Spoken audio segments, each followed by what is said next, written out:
লাগবে না, আমাদের পার্টিরও পরিচয় দিতে লাগবে না।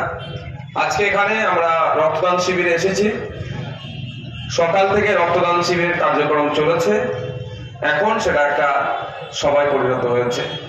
আমরা সকলে জানি আজকে কার স্মরণে রক্তদান শিবির আমরা করেছি। এটা কার? হাফেজ বিন নিসার আলী, যিনি তিতুমির নামে খ্যাত স্বাধীনতা সংগ্রামী ছিলেন। তার আজকে মৃত্যু দিন, আত্মত্যাগের দিন, আত্মবলিদান দিবস তার। অর্থাৎ তাকে আজকের দিনে 1831 সালে ব্রিটিশরা তাকে শহীদ করেছিল।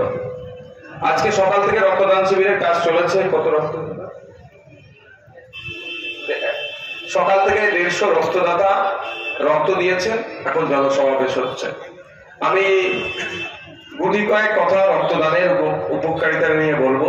রক্তদান হলে কি লাভ আছে। আমরা অনেকে বলে থাকি রক্তদান মানে জীবনদান, রক্তদান মানে প্রাণদান, রক্তদান মানে ভালো কাজ। ঠিক কথা, কিন্তু মেডিকেল সায়েন্সকে যদি আমরা তুলে দেখি, দেখা যাবে মেডিকেল সায়েন্স বলছে প্রতি 90 দিন ছাড়া পুরুষ, মহিলাদের ক্ষেত্রে প্রতি 120 দিন ছাড়া মহিলারা যদি নিয়মিত রক্ত দেয়, তার ক্যান্সার রোগের সম্ভাবনা, ঝুঁকিটা অনেক কমে যাবে। এখন দেখবেন এলাকাতে ক্যান্সার রোগের ঝুঁকি বেড়ে যাচ্ছে।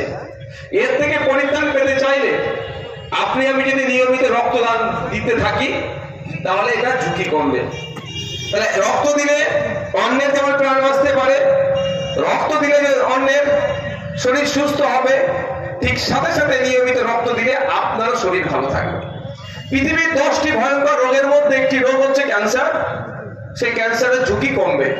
আমি অনুরোধ করবো আপনারা যারা আজকে রক্ত দিয়েছেন তাদের বলবো, বা যারা রক্ত দেননি ভাবছেন কি হবে না হবে, আমি আপনাদের কাছে অনুরোধ করবো, পশ্চিমবাংলায় এখন পার ডে 1800 ইউনিট থেকে 2000 ইউনিট রক্তের প্রয়োজন হয়।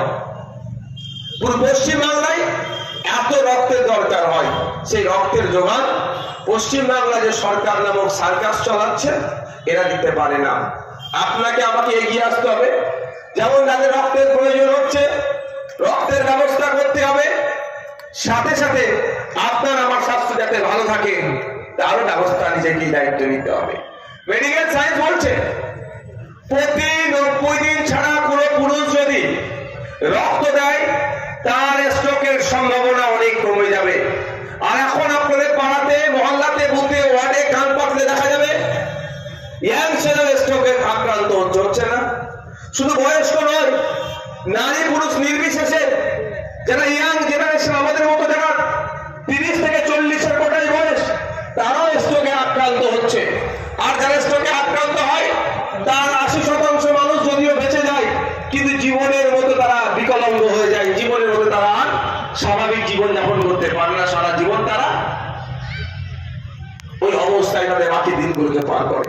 তাহলে একদিকে রক্ত দিলে যেমন অন্যের প্রাণ বাঁচবে, রক্ত দিলে যেমন সম্প্রীতির বার্তা যাবে, রক্ত দিলে যেমন ঐক্যের বার্তা আসবে, রক্ত দিলে যেমন অন্যের স্বাস্থ্য ভালো থাকবে, ঠিক সাথে সাথে নিয়মিত রক্ত দিলেও আমারও স্বাস্থ্য ভালো থাকবে।